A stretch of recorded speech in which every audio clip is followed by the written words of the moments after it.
E hoje a abordagem é falar um pouco sobre a questão da concepção das sete linhas, tá bem?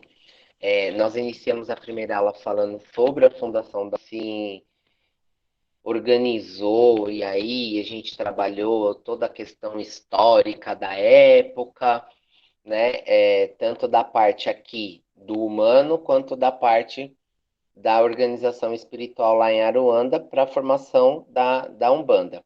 Aí, na sequência, nossa segunda aula, tivemos a discussão sobre a tríade umbandista.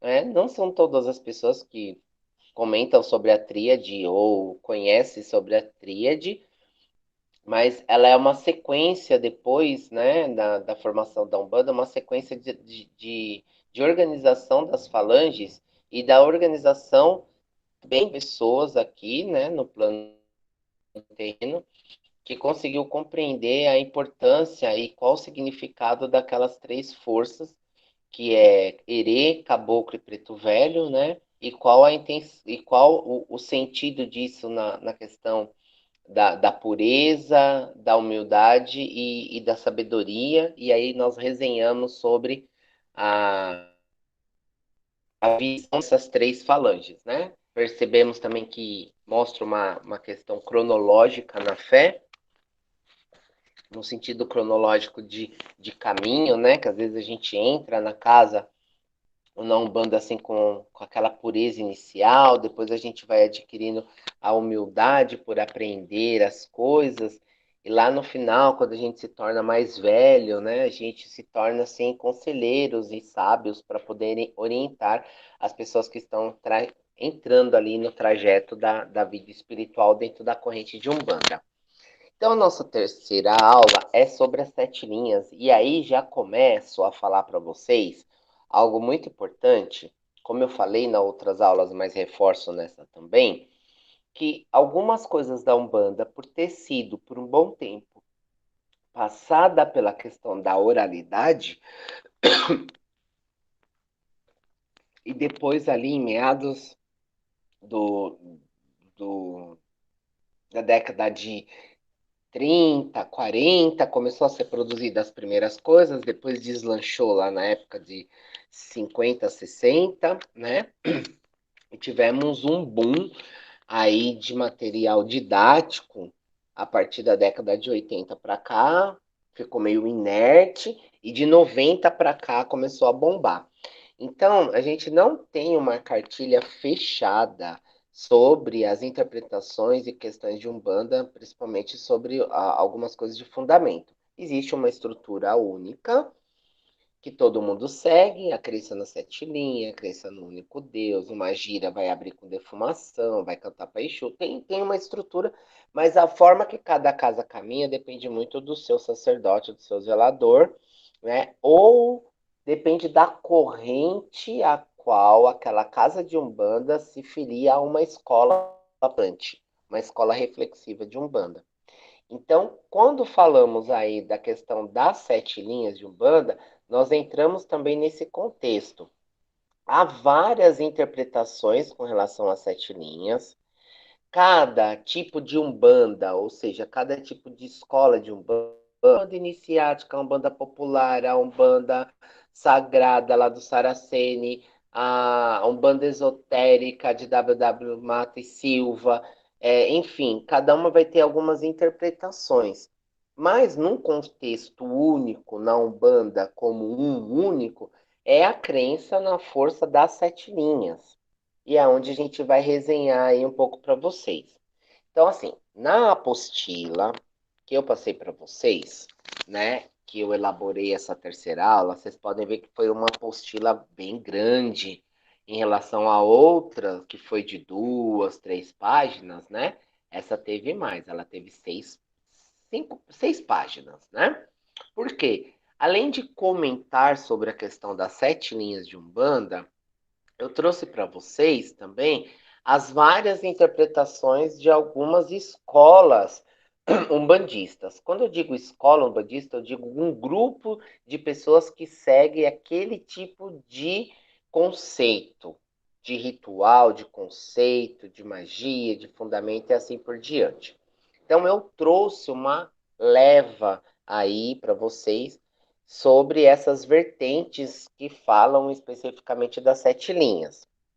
Pensando que lá em 1908, na fundação da Umbanda, ainda Zélio Fernandino de Moraes não tinha uma concepção tão forte com a questão de orixá. Era uma concepção muito mais forte ali de santos católicos, muito mais focado na questão de sincretismo. Então, o Zélio, ele tinha uma vertente católica muito forte, católica e espírita cristã, muito forte, muito presente, né? Então, o Congá, lá na nossa área de piedade, até hoje é só por santos católicos, né? Não tem os orixás como outras umbandas têm. Então ele ainda estava naquele começo de uma umbanda um pouco popular, vamos dizer assim, da época das benzedeiras, que tinha as imagens dos santos, mas aí rezava pelos espíritos perturbados que atormentava as pessoas, né, sobre que benzia sobre quebranto. Ainda ele tinha ainda esse conceito espírita kardecista muito cristã, né? E esse conceito católico. Então não tinha ainda uma interação mais explícita com relação à corrente de orixá, de deuses do panteão africano, né? Da cultura da diáspora africana. Né? Então ele vem depois, ele vai se construindo depois, até ele falar de Ogum, de Oxóssi, de Xangô, demorou um período, né? Não foi logo de cara, né? Porque lá da tenda Nossa Senhora de Piedade, Nossa Senhora da Piedade, ramificou-se mais sete tendas, né? E uma delas recebe depois o nome de Orixá, que acho que é a tenda de Xangô, né? Se não me falha a memória. Agora eu não lembro. Então, assim, para a gente começar a entender que, ao falar de sete linhas, nós estamos falando de várias interpretações e de um caminhar cronológico para a fundamentação dela, tá? Mas o que seria? Então, vou ler ali para vocês o comecinho para a gente começar a discutir, né? Que antes de entrar, então, nas sete linhas e nas muitas visões que as vertentes possuem delas, devemos compreender que a palavra linha acaba sendo usada para uma finalidade de coisas e situações dentro da Umbanda, assim como a palavra guia, que ora significa a entidade espiritual e ora o fio de conta, né? A miçanga que a gente usa no pescoço, a palavra linha, ela pode também ser impregnada a outras vertentes. Por exemplo, as sete linhas, mas tem a linhas de baiano, a linha de caboclo, a linha de preto velho. Então, quando a gente vai falar de linha, a gente está falando de um agrupado de espíritos, de falanges de espíritos, dentro da Umbanda. Quando a gente fala sete linhas de Umbanda, a gente está falando da força desses orixás, entre eles organizados, né, dentro de uma linha, na qual cada um vai exercer um tipo de função ou vai exercer um tipo de manifestação divina que influencia a nossa vida pessoal enquanto encarnados. Então, quando falamos de sete linhas, estamos nos referindo a sete principais divisões e categorizações dentro da Umbanda, né? Sempre lembrando que isso se dá de uma forma assimilada por nós encarnados, e não significa que as entidades das diversas linhas que se misturam e trabalham aí em conjunto entre si, né, pensam dessa forma. Então, podemos dizer que as linhas são apenas designações ou funções que cada entidade desempenha para uma melhor proficiência, ou né, para uma melhor melhoria do ser humano.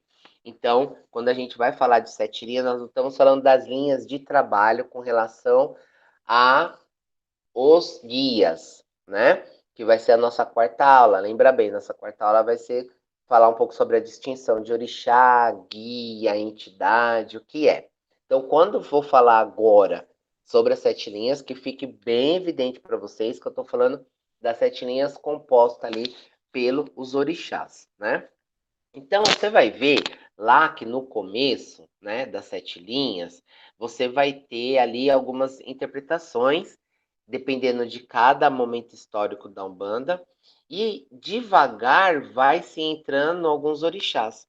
Então, por exemplo, tem uma ideia de 7 linhas lá no começo da Umbanda que era Jesus Cristo, Nossa Senhora, Iemanjá e Xangô.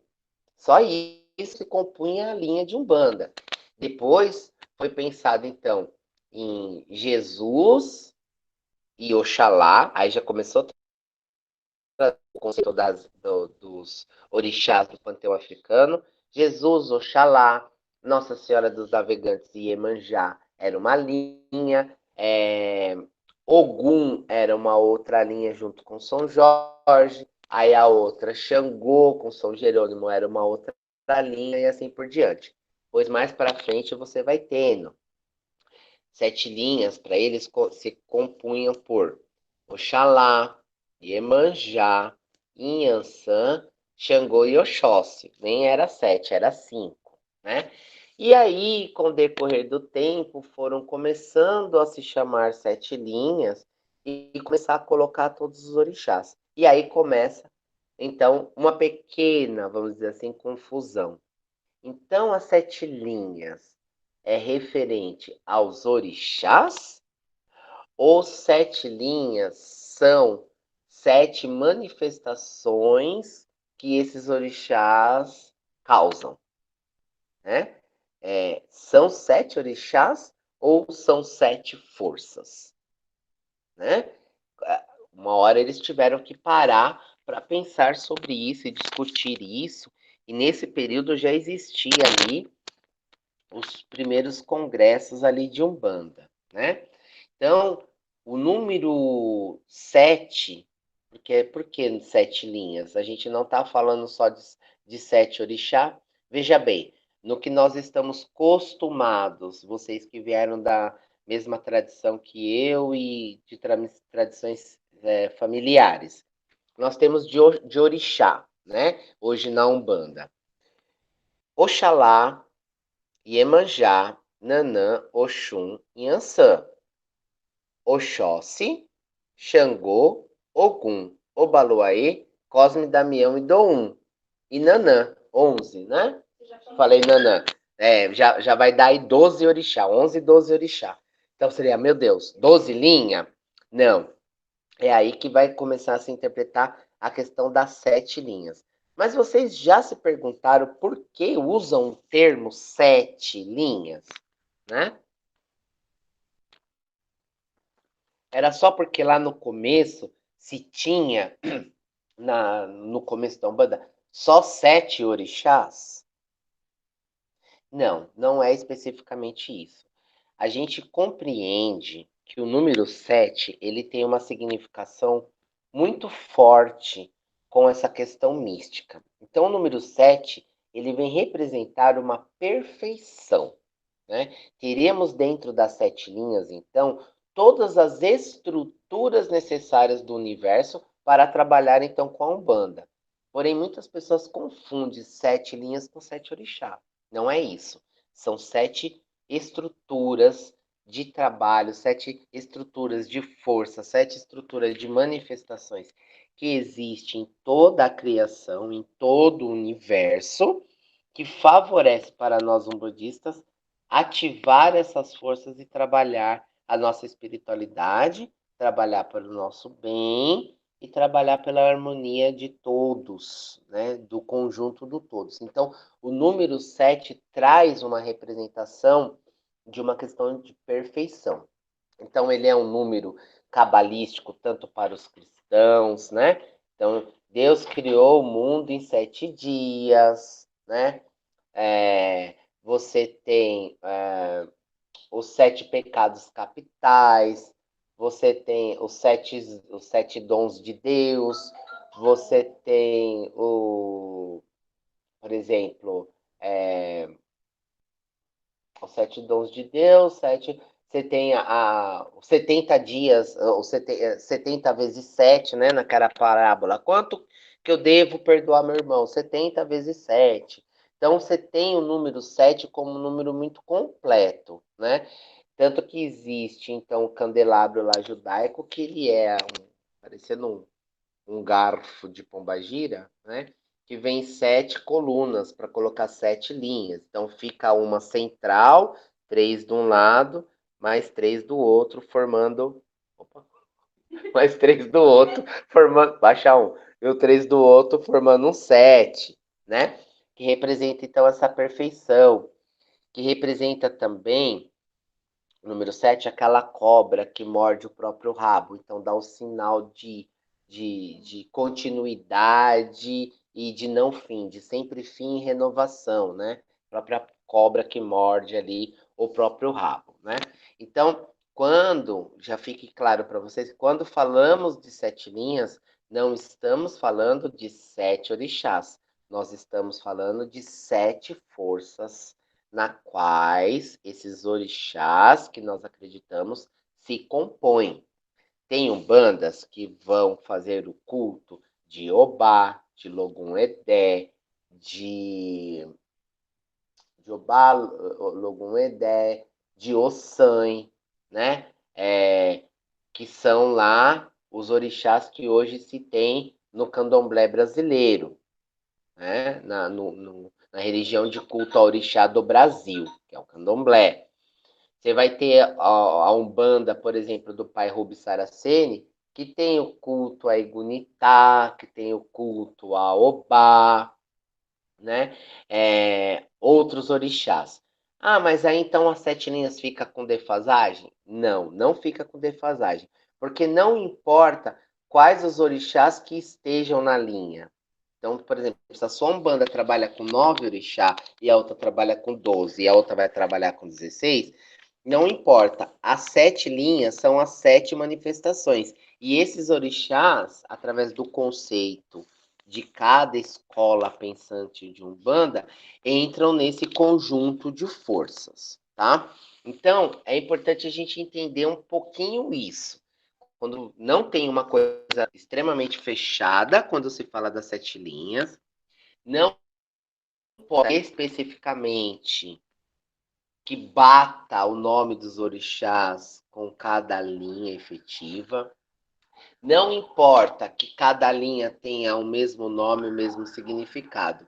O que importa é saber que 7 linhas representa essa atuação de todos os orixás numa movimentação de estrutura, numa movimentação de egrégora, de conjunto, de forças que vai dar base para nós trabalharmos na lei de Umbanda, tá? Para nós mexermos com a magia na lei de Umbanda. Então, você vai ter aí algumas características, tá? Então, vamos lá, por exemplo, a linha da Umbanda Branca, lá que começou com o Zélio Fernandino de Moraes, né? As linhas possuem a regência e são comandadas, então, por santos católicos. Lá no comecinho, lá de 1908 até 1920, 25. Então, dentro da estrutura da Umbanda Branca, né, que fala aquela Umbanda inicial do Zélio Fernandino de Moraes, ela era composta por santos católicos. Então, desta forma, encontramos a linha de Oxalá, sendo que não era Oxalá o nome, era Jesus Cristo. A linha de Ogum sendo regida, então, por São Jorge. A linha de Euxóssi, eles chamavam Oxóssi de Euxóssi lá no começo da Umbanda, sendo regida por São Sebastião. A linha de Xangô, que seria regida por São Jerônimo. A linha de Nansan, que seria Inhansã, que é Santa Bárbara. E a linha de Almajar, que na verdade seria Iemanjá nos dias de hoje, né? Que era pela Virgem Maria. E a outra linha seria todos os demais santos, que então seria a composição da sétima linha, que ele chamou então de linha das almas. Então seria lá no comecinho da Umbanda, na interpretação dessa Umbanda que alguns seguem até hoje, chamada de Umbanda Branca, você vai ter então Jesus Cristo, São Jorge, São Sebastião, São Jerônimo, Santa Bárbara, é, Virgem Maria, né? e os santos, os demais santos. Tá? Isso eu estou falando só para vocês terem uma ideia. Então, essa estrutura, por exemplo, dessas 7 linhas que eu falei para vocês, ela é bem divulgada e estudada no livro de Leal de Souza. Se vocês um dia quiserem pesquisar sobre Leal de Souza, chama O Espiritismo, a Magia e as 7 linhas de Umbanda. Depois, com a popularização da Umbanda, usou-se um termo para chamar esses grupos que foram se estendendo depois da fundação da Umbanda e da prática da Umbanda, foi se chamando de Umbanda popular, né? Essa Umbanda que já começou a sair da Nossa Senhora da Piedade, começou a caminhar entre outras interpretações, entre outros conceitos, entre outras estruturas, né? E aí, nessa Umbanda popular, né, que foi considerada por esse autor chamado Lourenço Braga, você vai ver outros autores junto nessas 7 linhas, que seria uma linha de uma Umbanda mais popular, né? Em que ela teria, então, Oxalá, Iemanjá, a linha do Oriente, a linha de Xangô, a linha de Oxóssi, a linha de Ogum e a linha africana. Então, também representada por 7 estruturas, né? Então, vamos lá. Oxalá, Iemanjá, Xangô, Oxóssi, Ogum. Acho que eu pulei um. Desculpa. Oxalá, Iemanjá, Oriente, Xangô, Oxóssi, Ogum e linha africana. Que talvez seria essa linha africana? A força dos pretos velhos. Por isso que o preto velho foi quando começou a se discutir a tríade umbandista. Então começou a ver a importância que a sabedoria que os pretos velhos traziam para dentro da Umbanda com as gírias, com os conceitos lá da diáspora africana, lá da África mãe, né? Então ela se congregaria ali essa linha das almas, especificamente aos pretos velhos, né?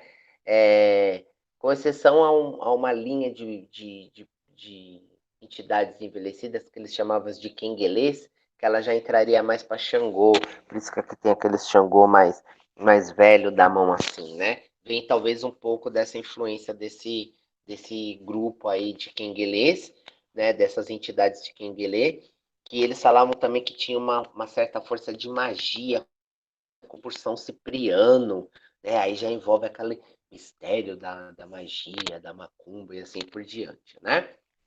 Depois, você seguindo essa ideia de linha de Umbanda popular, hoje nós temos imensos terreiros que seguem a linha de Umbanda popular. Inclusive, talvez a casa que a gente estava segue mais ou menos essa linha, a qual chamamos de Umbanda popular, que é muito parecida com a linha que talvez eu vá trabalhar. A minha casa tem essa mistura da Umbanda popular, né, com um pouco da Umbanda sagrada, né, e os conceitos ali da questão esotérica. Então não se fecha muito, ela é aberta, mas eu bebo dessas fontes. Mas eu gosto muito da Umbanda popular, tá? Aquela coisa do guia vir comandar tudo, sabe? Do guia trazer, eu gosto bastante dessa forma.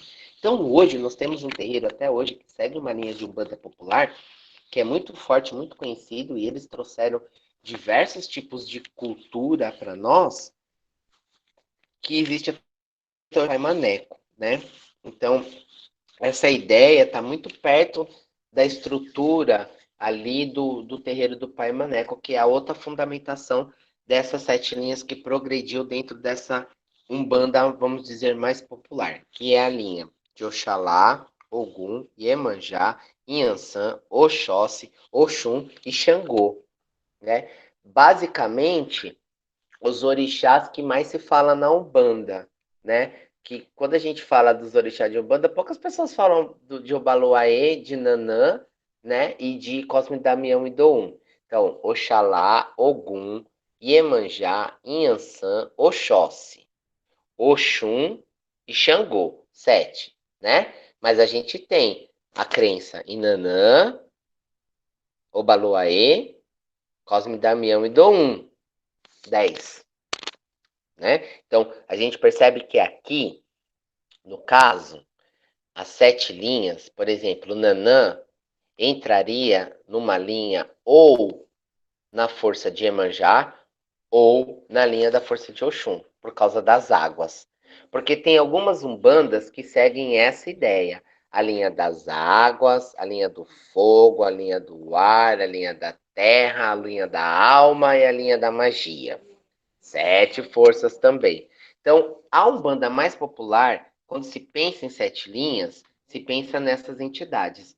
Depois de 1990, final de 90, comecinho de 2000, com a ascensão da Umbanda de Pai Rubens Saraceni, ele quis colocar todos os orixás que são meio cultuados na Umbanda, ou nas Umbandas, para se formar, então, as 7 linhas. Mas isso vai ficar um pouquinho mais para frente.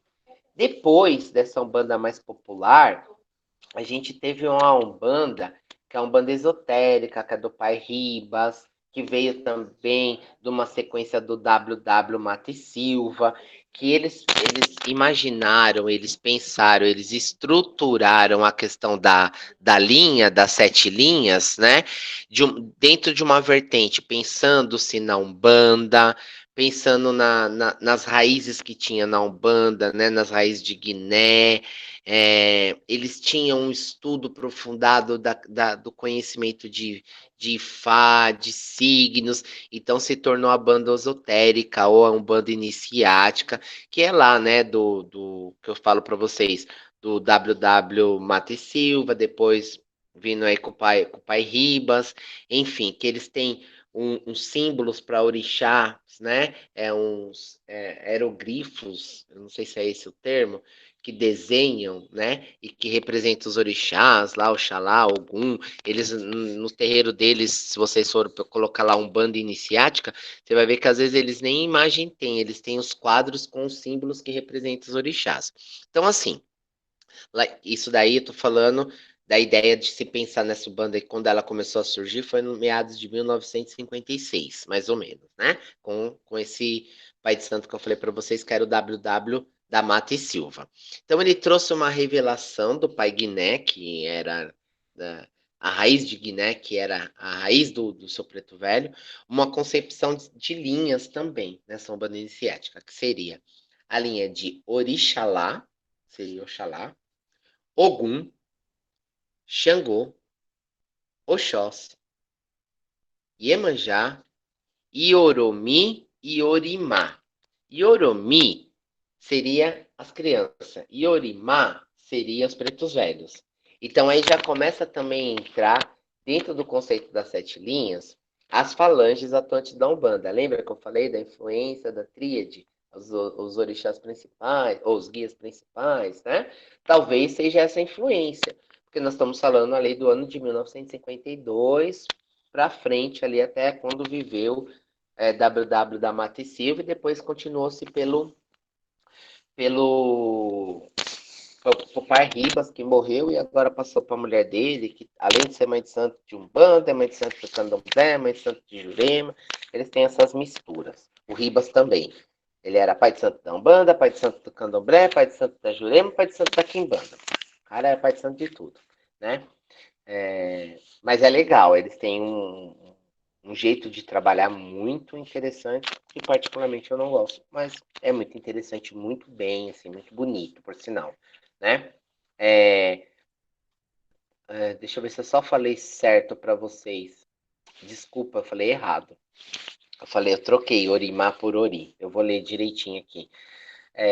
Podemos reparar na similaridade entre as linhas apresentadas, notando claramente o surgimento de novas linhas como a Iofá, né, ou Iorimá, que é Ibejes, e Ori, Iori, que representa então os pretos velhos e crianças e assim por diante, tá? Esse é o conceito aí dessa linha aí, desse pensamento. Numa vertente desse pessoal que tem essa Umbanda meio que iniciática, que o pessoal do primado também surgiu um pouco da influência dessa Umbanda popular com essa Umbanda iniciática, tem aí então a figura de outros sacerdotes, né, de outros pais de santo, e um deles que caminha ali e estrutura uma linha de Umbanda quase um pouco parecida com essa do primado, que é o Benjamin Figueiredo. Ele traz uma concepção também diferente de sete linhas. Então, sete linhas praticada por ele é também adicionada termos ou funções específicas de cada linha. Então, por exemplo, Oxalá era considerado a linha da inteligência, Iemanjá considerada a linha do amor, Xangô a linha do Oriente, né? A linha, desculpa, Iemanjá é considerada a linha do amor, Xangô Caoa de Oriente é considerada então a linha da ciência, Oxóssi da lógica, de Xangô a Godô a justiça, né? E Ogum seria a linha da ação específica, né? Do emprego da ação, e essa linha considerada a linha de Iofá seria considerada a linha que a gente chamaria de sabedoria, mas eles chamavam de filosofia, né? Que é essa linha do pensamento, de pensar, de aconselhar, de ter maturidade, né?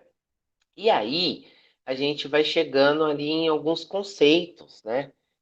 De Umbanda. Depois você vai ter uma outra pessoa usada que usou alguns termos da setinha para fazer ela com regências com planetas, com determinados arcanjos regendo.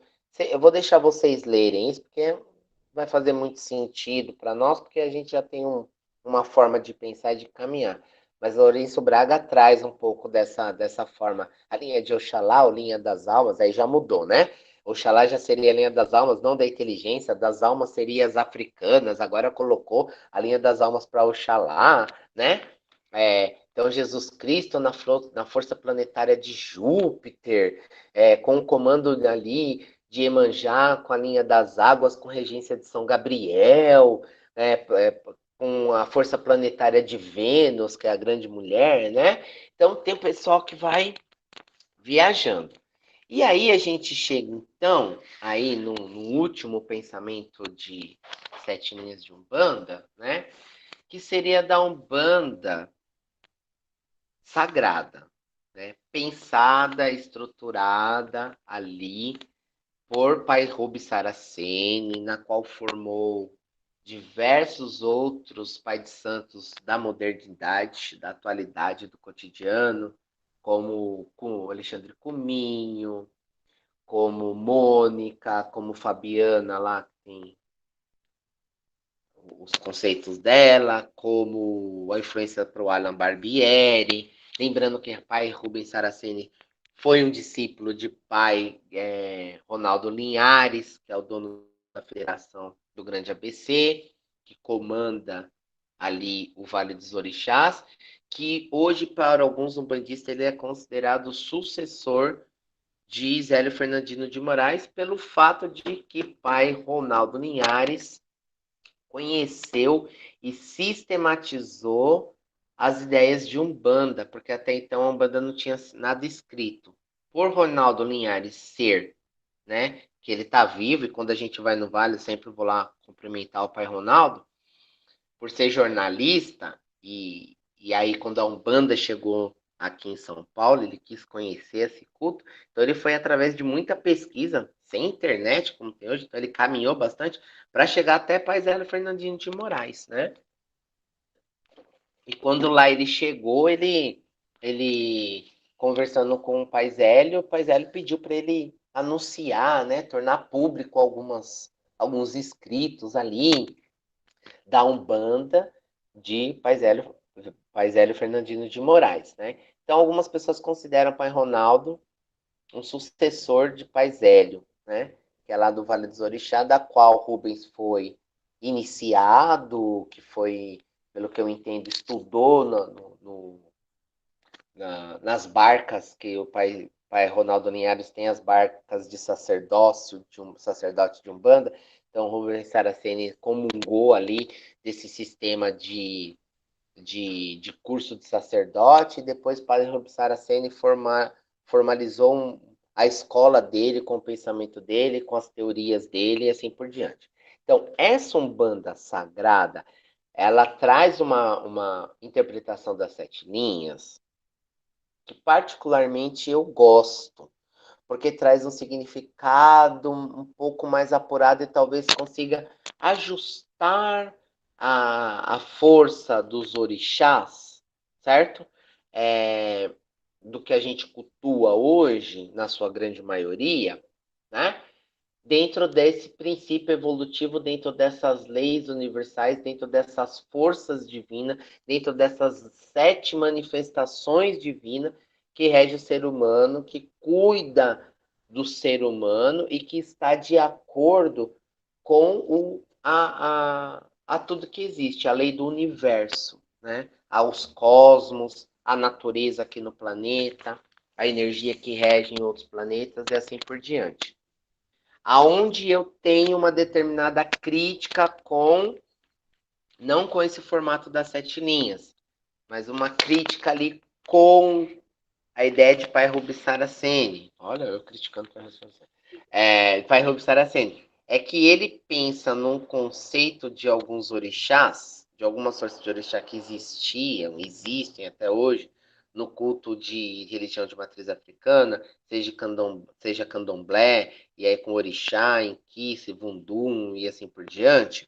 Porque lá na África existia mais de 1.000, 3.000 orixás. Foi se perdendo por causa ali da colonização, da escravidão, e a diáspora se chegou aí hoje, por exemplo, aqui no Brasil, no candomblé com 16 orixás, e agora com o terreiro de Dodoá lá em Mongaguá, se tem o culto a quase 100, 90 e poucos, 100 orixás, que eles resgatam o culto da tradição mesmo africana lá, tribal, né, da diáspora.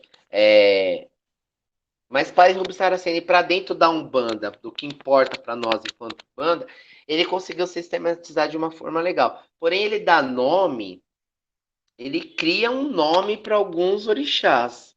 E aí que eu não concordo muito. Né? Então, ele usa um termo, por exemplo, não existe o orixá Lugonã, que ora se mistura com Yansan do tempo, mas nas tradições de matriz africana existe o orixá tempo.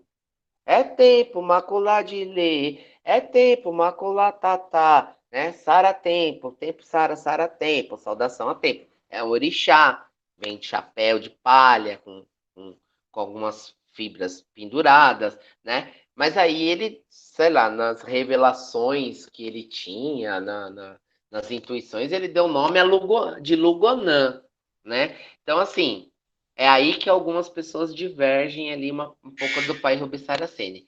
Mas a forma com que ele estruturou essa concepção das 7 linhas é muito legal. E é uma ideia que eu me familiarizo com ela, me identifico com ela, e talvez todos vocês também, né? Então, se vocês pegarem, não sei se vocês estão aí aberto aí a apostila de vocês, né? Ele chama também essa estrutura de 7 linhas, né?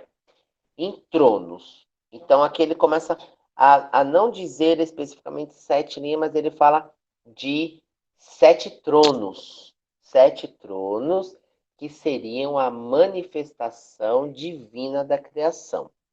Então, é como se Deus criasse os orixás, para os orixás criarem uma força, porque essa força seria uma força disponibilizada para Deus. Tem gente que interpreta isso muito errado. Diz que as 7 manifestações é o próprio Deus. Não. As 7 manifestações é própria de orixás. Mas as 7 manifestações, ela é uma manifestação de Deus, porque Deus criou tudo, inclusive os orixás. Entende? Então a gente vai falar aqui da concepção de 7 forças. 7 forças que nos regem, que são as 7 linhas, que o pai Rubens chama de tronos, 7 tronos. E que ele tem um agrupamento de orixás. Então você vai ter um orixá que faz hora, que faz, por hora não, que faz uma posição positiva e orixá que faz uma posição negativa dentro desse conceito dos tronos.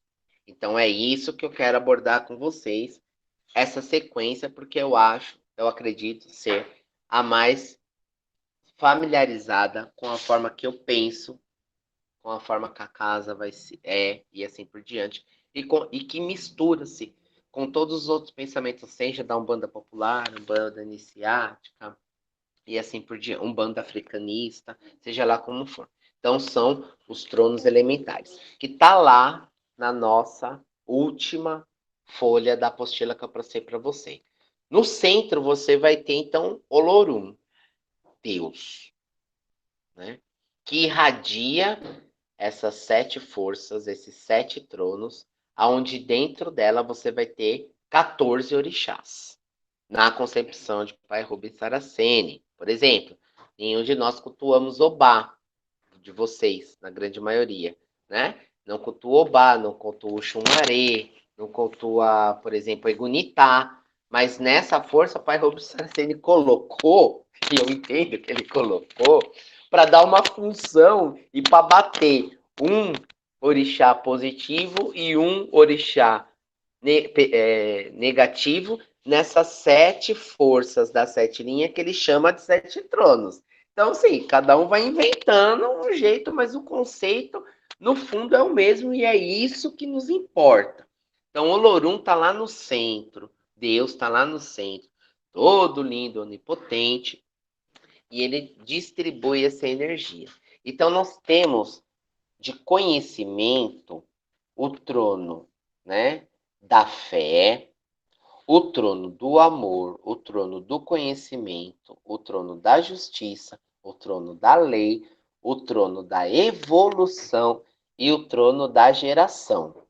Cada 7 tronos desses existe um casal de orixá, tá? Que vai fazer contrapontos. E eu vou explicar um pouquinho para vocês, mas eu não vou dar todos os detalhes, né? Porque isso é para aguçar vocês, para vocês terem mais vontade de estudar. E como eu estou fazendo uma introdução, talvez falar sobre as 7 linhas exija de nós um tempo maior para estudar uma linha por vez. Então, seria quase 7 aulas específicas que nós vamos ter mais para frente, quando eu conseguir também ter mais tempo e organizar o nosso espaço, tá? Então, para iniciar ali, o primeiro trono, que seria o trono da fé. Então, nós, seres humanos, somos regidos por aquilo que também nós acreditamos, ou seja, a nossa fé. Então, a fé se torna para nós também algo que é importante para a vitalidade nossa, para a nossa vitalidade humana, tá? Então, existe o trono da fé. Quem faz parte do trono da fé? O orixá Oxalá, Jesus Cristo, Oxalá, mas é Oxalá, né? E Oiá Tempo, ou Lugonã, conforme o pai Rubens Saraceni chama. Oiá, falando de Yansan do tempo, né? Eu prefiro pensar em Orixá Tempo, porque a fé, e aí que isso faz sentido para mim, a fé, ela é um percurso. Ela é um tempo que você experimenta. Então, a fé se faz presente na fé o tempo. O tempo é importante. Talvez, há 2 anos atrás, não tivéssemos a concepção de fé, de religiosidade, de conhecimento de Umbanda e de vontade de ficar Umbanda, como temos hoje, né? Isso se ocorreu devido ao quê? Ao tempo. Ao tempo. Então, falar que Orixá tempo e Oxalá representa a fé em si, né? Que ele é o regente, o governador dos orixás, né? Mais respeitado. Falar de Oxalá como tempo e falar de Lugonã ou Oiá Tempo, no qual eu prefiro chamar de Orixá Tempo, nós estamos falando de fé, de período, de experiência e de prática. Então, Oxalá faria o papel positivo da fé, ou seja, ele vai distribuindo fé, ele vai constantemente manifestando a fé. Então, por que tem o tempo, André? Porque talvez o tempo faça essa sua busca de fé se tornar uma fé um pouco mais consciente. Então, é como se você entrasse na igreja querendo e sugando, ou no terreiro, querendo e sugando tudo aquilo que é da fé dessa religião que você pratica, ao ponto de você ficar abilolado, fanático, lunático, né? Ali naquele, ai meu Deus, tudo isso é isso, eu só vou dar, cada encruzilhada que eu passar, vou bater pau para Exu, vou jogar água para Exu, sabe aquela coisa fanática? Então, você tá lá naquele pico descontrolado e desequilibrado na fé, e aí vem o tempo, o orixá tempo fazendo o princípio negativo, fazendo você se equilibrar nesse impulso de fé que você vem recebendo, né? E aí você se torna realmente uma pessoa de fé consciente, uma pessoa de fé racional, humanitária, mais humanizada. Você vai se equilibrando, você dosa a fé na sua vida de uma forma equilibrada, né? Mais tranquila. Depois nós temos outro trono, que é o trono do amor, comandado por Oxum, Oxumaré. Oxum expande, irradia por amor o tempo todo. Ai, eu tô amando, meu Deus, eu amo. Ai, eu amo aquilo, eu amo tudo. Ai, tudo eu amo, eu sou um amor de pessoa. Eu sou um mel, eu sou alecrim do campo. Ai, eu sou maravilhoso, sou belo. Ai, eu amo esse homem. Esse homem é tudo na minha vida. Vida, o meu amor, o minha vida. Sem você não sou nada. Aquelas postagens de adolescente no Facebook. Começou a namorar hoje, termina daqui 3 meses, mas né, no mês de namoro, você é meu tudo, meu tudão, minha vida. Você disse que um ser que não é você é a sua vida. Então, quando você perde esse ser, sua vida vai decair, né? Você está postando a sua vida nesse ser. Então, por isso que eu não sou muito chegado de chamar ninguém de vida, não, tá? Porque as palavras têm muito poder.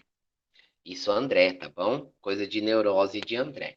Então, o Shun expande ali a vida, amor, amor, amor, amor, amor, amor, amor. Ai, eu amo tudo, meu Deus, eu sou puro amor, né? E o Xumaré vem com o negativo, que é para fazer o equilíbrio desse amor. Ele vem fazer a renovação desse amor, talvez que por isso que o símbolo de Oxumaré é uma cobra mordendo o próprio rabo, né? Então é como se a pessoa começasse a namorar, tá extremamente pelo namorado, pela namorada, a ponto de ficar assim, precisando daquela pessoa, a ponto desse amor chegar a virar uma obsessão. Aí virou doença. Aí, não vi, aí deixou de ser amor, virou obsessão. Aí você faz o quê? Né? Você ativa a força de Oxumaré, que consome esse excesso de amor, para esse amor não ficar aqui e chegar a fazer isso aqui. Entrar em um perfeito equilíbrio. Você amar, amando-se primeiramente e amando o outro, gostando de si e gostando do outro, respeitando você, respeitando o outro, sendo fiel a você, sendo fiel ao outro, né? Aí você consome. Por isso que algumas pessoas que foram cambone dos meus orixás, dos meus guias, geralmente aquelas mulheres que vão por obsessão de amor, né? Geralmente o guia pedia um trabalho para o Xumaré, que era para quê? Para dar um reset nessa pessoa, para ela conseguir entrar num amor mais equilibrado, tá? Então seria o Xum expandindo, o Xumaré consumindo esse trono chamado trono do amor. Depois nós vamos para o trono da sabedoria. Isso eu estou falando para vocês bem simplesmente, bem simplificadamente, tá bom? Trono da sabedoria, Oxóssi. Oxóssi expande a sabedoria tudo, né? E Obá, ela coloca ali, como um conceito feminino, ela coloca ali uma concentração dessa sabedoria, né? Então, imagina-se você adquirindo constante sabedoria e não conseguindo lidar com ela. Não tem aquele teoria antiga que fala, nossa, fulano ficou louco de tanto estudar, né? Ele pirou de tanto estudar, nossa, ele é tão inteligente que ele não interage com ninguém, né? Você vai ter esses perfis de pessoas. É como que você adquirisse uma sabedoria no tal grau de exagero que você só vive preso a essa incrível sabedoria e você não se dispõe, não se desconstrói para conseguir outras possibilidades. Então, Oxóssi expandiria a sabedoria, não que ele causa o excesso, ele expande a sabedoria e Obá organiza essa sabedoria para a qual você consiga, então, usar da melhor forma e equilibradamente essa sabedoria na regência desse trono da fé. Depois nós temos o da justiça, né? Que ela é composta por quem? Por Orixá Xangô e Orixá Egunitá. Outros falam em Yansan Egunitá, né? Ou Yansan do Fogo, ou sincretismo com a deusa Kali. Mas existe a Orixá lá, Egunitá, tá? Que não é uma Yansan, assim como Ogum Choroquê não é um Ogum, né? Assim como Airá não é um Xangô, né? Lá na interpretação de tudo aquilo que vem da diáspora. O Xangô e Egunitá compõem-se, então, o trono da justiça. Então, Xangô expressa e expande toda a justiça e Egonitá consome esse excesso de justiça para se tornar ali equilibrado. Porque senão, aquela pessoa que é justa, eu sou justa, ela é tão justa que ela acha que todo mundo é injusto e só ela é injusta, essa pessoa se torna uma pessoa justiceira. E a palavra justiceira já não soa bem, não é verdade? Palavra justiceira não só bem. Você ser uma pessoa justa não significa que você seja uma pessoa justiceira, que é aquela pessoa que vai cobrar, vai botar dedo na sua cara, que ela tem a verdade, você é uma mentira, que todo mundo tem inveja dela, ela é maravilhosa, todo mundo quer derrubar ela. E isso eu vou pedir para Oxalá, eu vou pedir para os orixás, eu vou dar malá para Xangô, Xangô vai derrubar as pedras, Xangô vai fazer vingança por mim, porque aquele ordinário, porque aquela mulher é uma ordinária. Meu marido me traiu porque ela quis que ele me traísse, né? Porque ela fez um feitiço, né? Então eu quero derrubar ela, vou fazer um negócio para Xangô porque eu quero derrubar ela, porque ela é uma safada. O marido que foi lá trair não é safado, mas a safada, né? Então, aquele excesso de justiça, de justiceiro, não sei o quê, que fica descontrolado, vem egonitar com seu fogo, consome, te põe no seu devido lugar. Egonitar vem, te põe no seu devido lugar e fala assim: então, alecrim do campo, deixa isso para você, que muitas vezes você não é o alecrim do campo, você é erva daninha, tá? Você é erva daninha. Eu não aceito isso. Não sei. Ah, então vou te dar um reset. Bota fogo no filho, né? Com fogo consumidor de agonitar, ela dá um reset na pessoa para a pessoa cair a ficha e falar: peraí, vamos devagar que realmente eu não sou o único certo. Trono da Justiça. Partimos então agora para o outro trono, para o quarto trono, que seria o quinto trono, o trono da lei, regido por quem? Por Ogum e por Yansan, né? Então, Ogum expande a execução da lei e Yansan coordena e direciona. Porque senão essa pessoa que vai ficar muito cobrando, que vai ser muito cobradora de lei, que vai ficar no papel extremista de se cobrar lei, ela acaba virando uma pessoa injusta.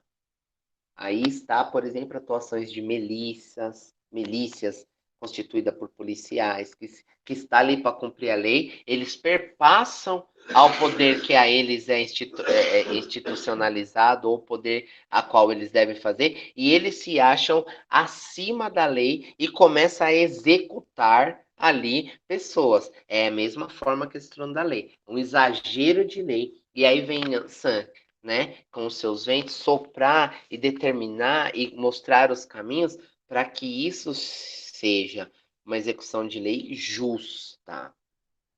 Não justiceira igual, por exemplo, a de justiça, mas seja uma lei justa. Você percebe que todos os. E aí a gente conclui isso no final. Todas essas 7 linhas vão se agrupando, vão se entendendo, né?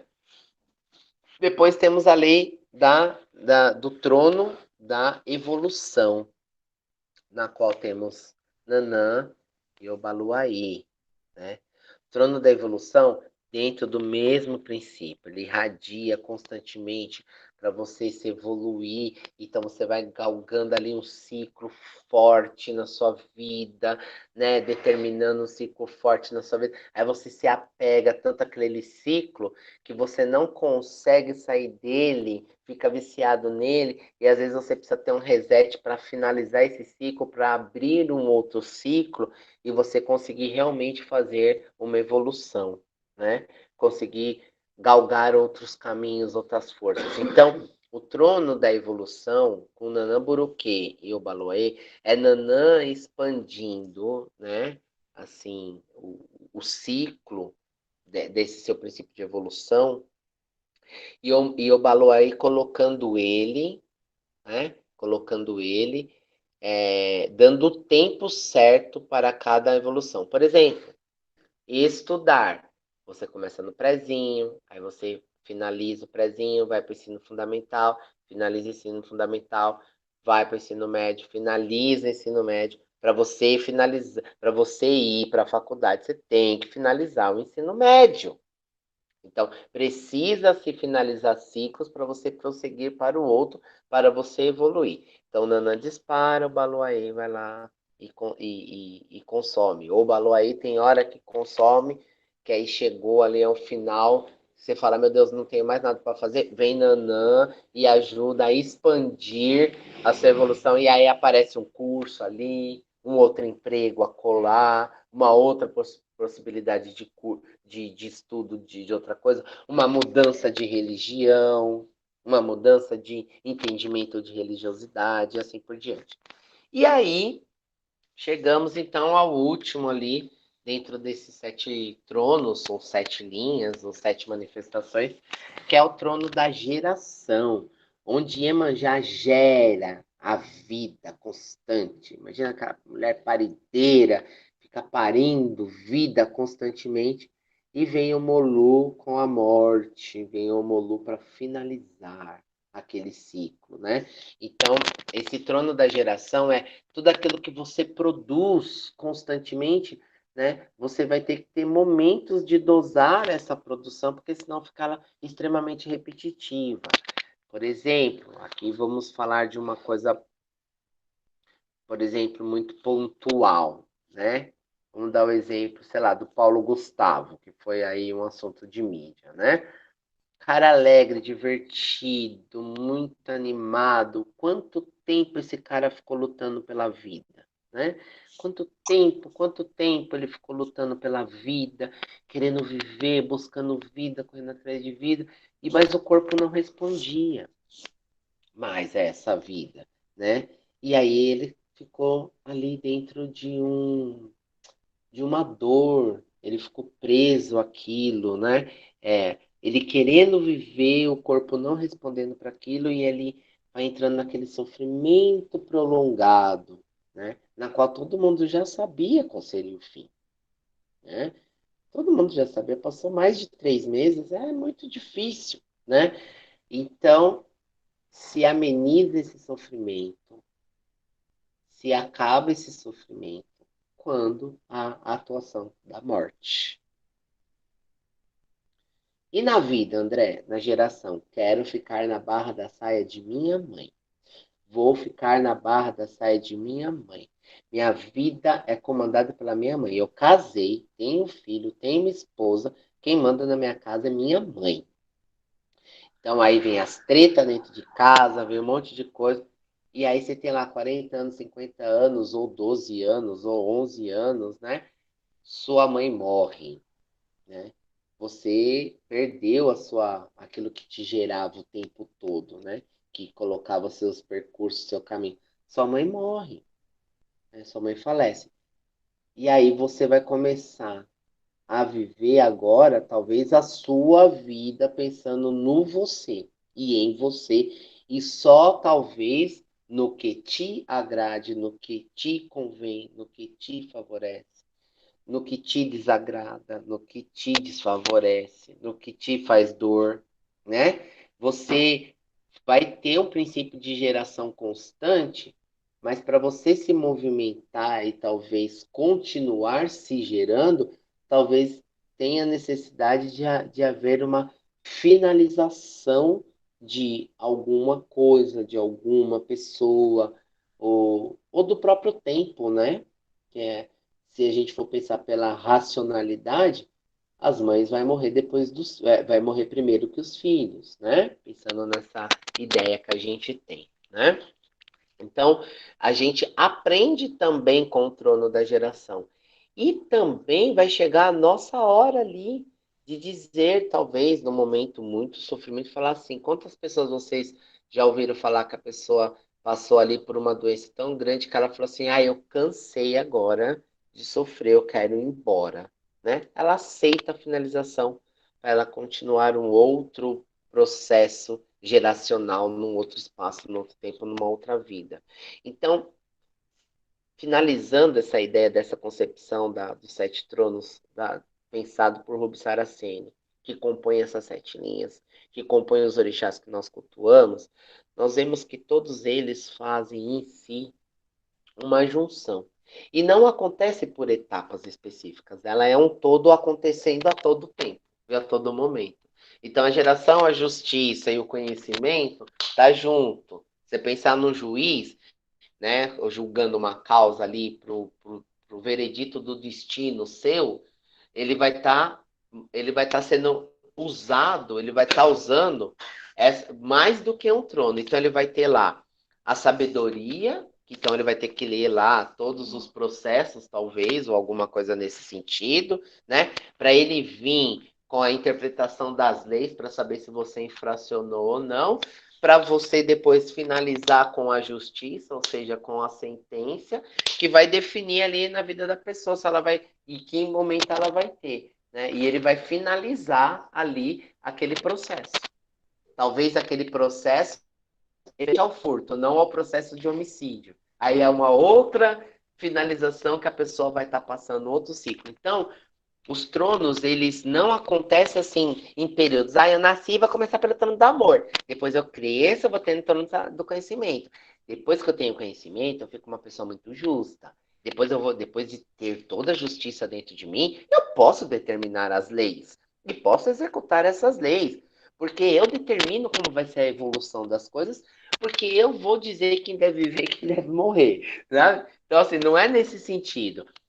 Mas a todo tempo, talvez, nós experimentamos e puxamos e sugamos, né, ali desses tronos, né? Então, por exemplo, hoje eu tô numa questão de uma influência e de um agregado ao trono da geração, ao trono da evolução e ao trono do conhecimento, mais do que a fé, porque a fé eu já tenho. Mas agora, pela situação toda de mudança de casa religiosa, de alguns filhos virem para ser cuidados, de eu pensar de montar a casa religiosa, né? Eu estou tendo ali uma radiação, um momento, uma busca, que eu vou me buscar ali, talvez com o Oxóssi, que é o conhecimento, com o Moluinanã, para entender esse princípio de evolução, ou essa evolução a qual estou passando, e que todos vocês estão passando comigo, talvez, né? Para ver ali nos braços de Iemanjá e de Omolu o que eu vou estar gerando para isso, o que eu vou estar criando, o que eu tenho que finalizar e deixar morrer, né? para depois talvez eu me interagir com o trono, talvez ali, da justiça e da lei, que vai ser a determinação da casa, a formatação da casa, né?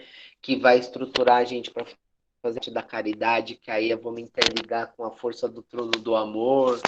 Então, todos eles estão assim. Então, por isso que os guias geralmente, dependendo da consulta, do que o consulente vai dizer, ele dá uma vela, né? Por exemplo, uma situação de dificuldade, de falta de ego, talvez ele dê uma vela de Oxóssi.